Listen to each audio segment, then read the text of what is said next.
Welcome to the Awesome. I'm Big Roy, and this is Marvel Strike Force. So this is how I unlocked Phoenix. This is going to be Tier 6 and Tier 7. I recorded Tier 6 way back around the first time, but I never got the video out.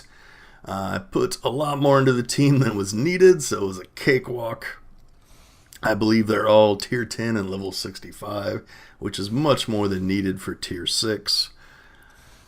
So I'm going to show how much of a cakewalk it is, and then I'll look at the team real quick that I used, and then the only change will be taking the last 2 to 7 stars, and then we'll look at Tier 7, which is a little harder than 6.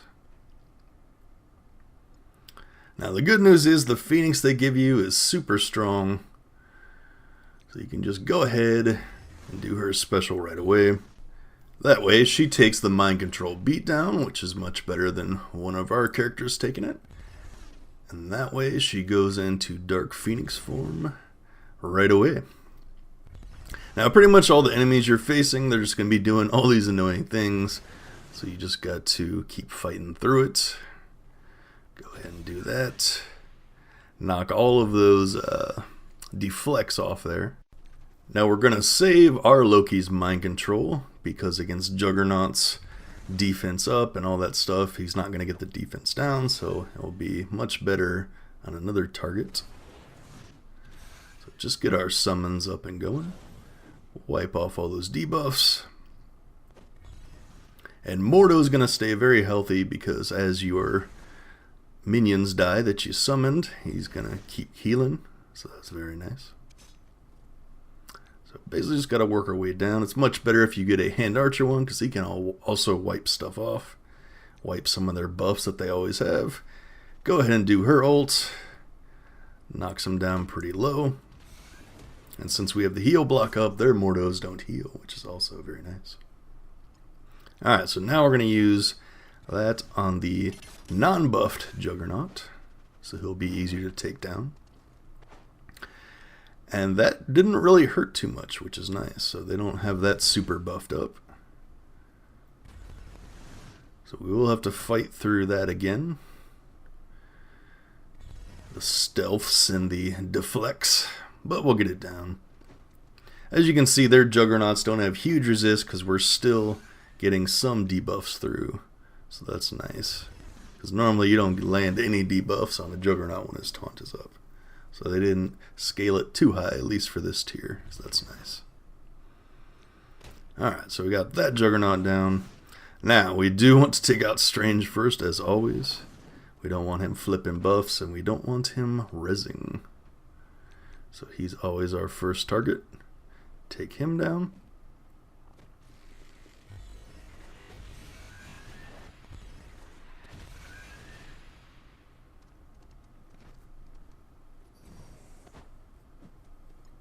And then we're going to work down Scarlet Witch. We don't want her doing the health equalization, and defense is up. Defense ups and deflects.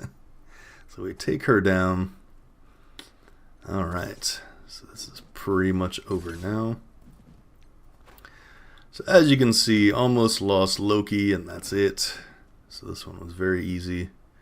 Didn't need them anywhere near as high as I got them, so you could probably get away with like level 60 tier 9.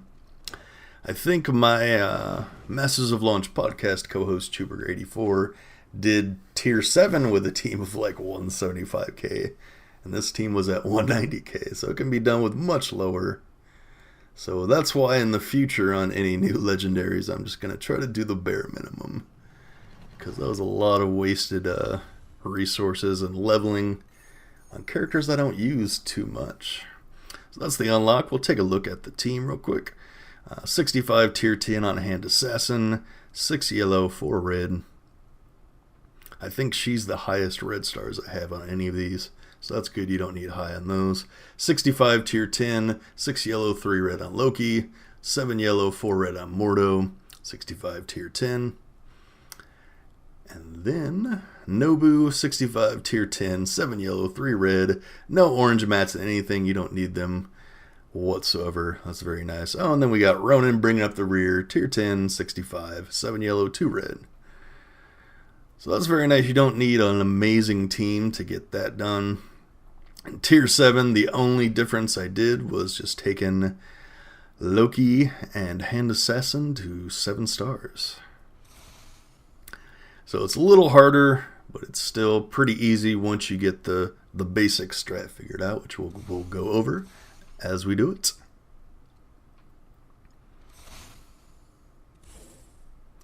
So the team got bumped up to 190k, so don't even need 200k, and like I said, I think Chewburger did at 175k, but he might have had a few tries at it before he did.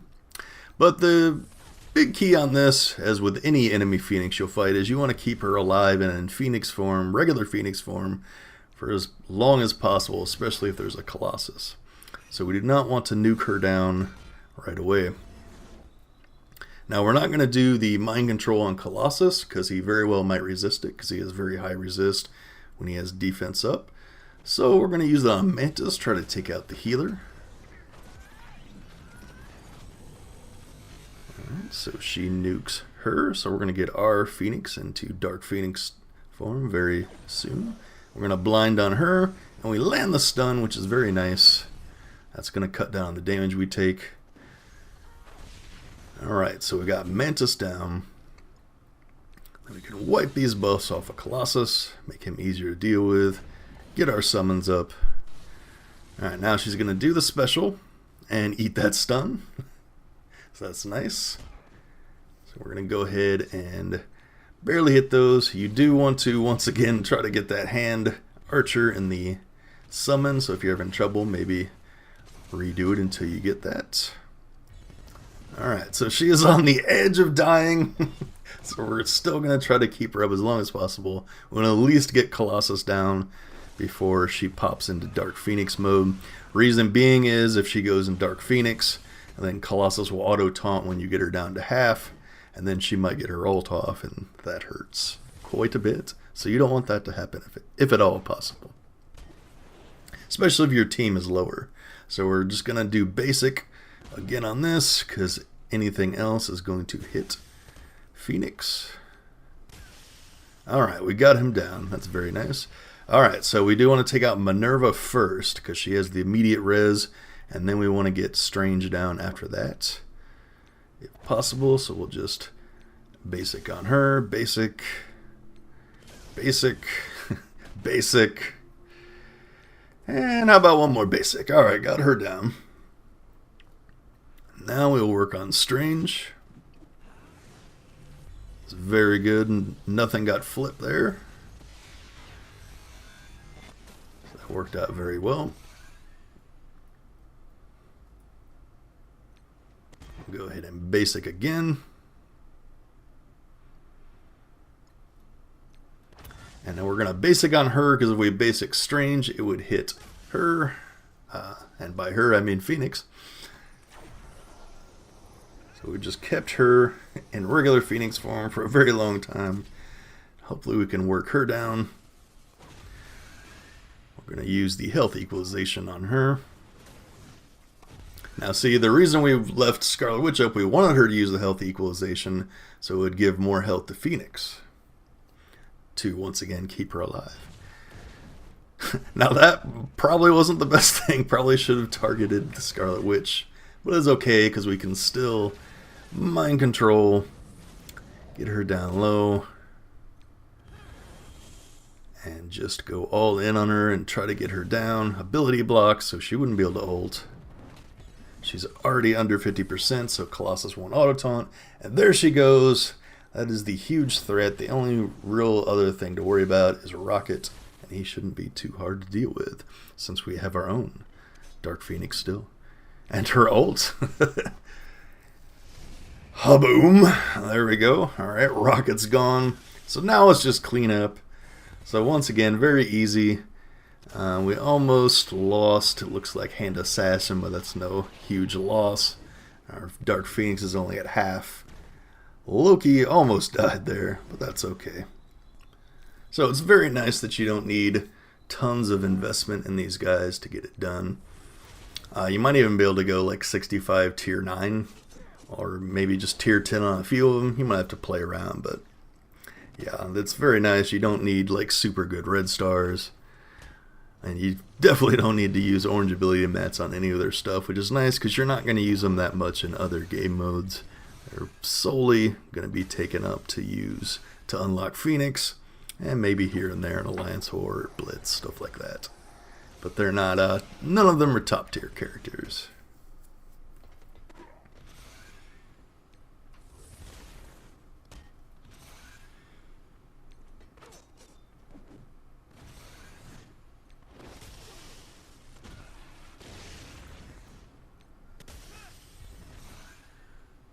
Alright, and there we go. Nope, now it's going to revive.